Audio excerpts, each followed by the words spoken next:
An Escambia County mother says her son was threatened with a knife at school, and she contacted WEAR News for some help. Well, Jessica Hurst says she feels disciplinary problems are on the rise at Montclair Elementary, and she wants more done for children outside of school as well. The school district confirmed the incident and tells us proper protocol was followed. Tanner Stewart joining us now in the studio with more on the woman's claims. Tanner?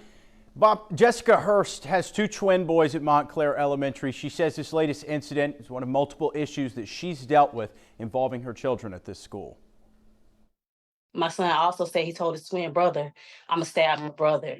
This is elementary school.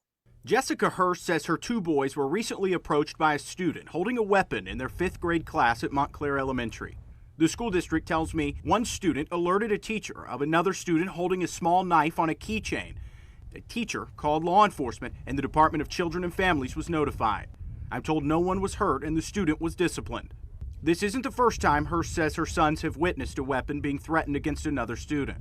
Discipline data from the Department of Education in 2022 shows 16 total disciplinary issues at Montclair Elementary, including 6 cases of bullying, 5 physical attacks, and 2 reports of sexual harassment. I feel like we should have more things to offer in the community.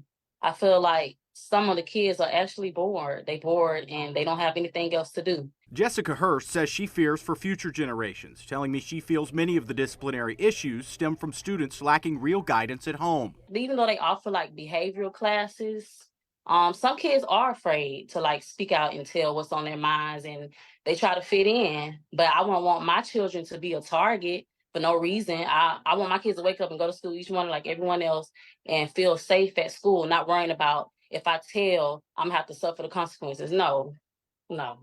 I don't like that at all.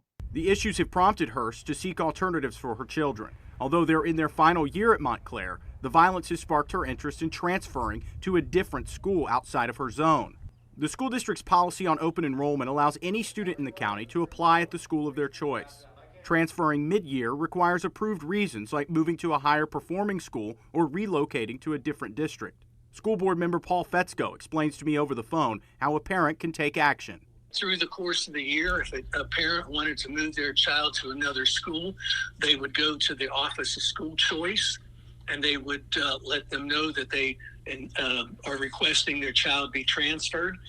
And as long as the parent provides transportation and as long as the school that they're selecting is not at capacity, then the transfers are typically a done deal.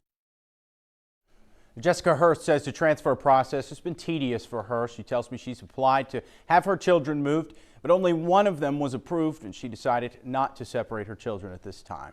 In the studio, I'm Tanner Stewart.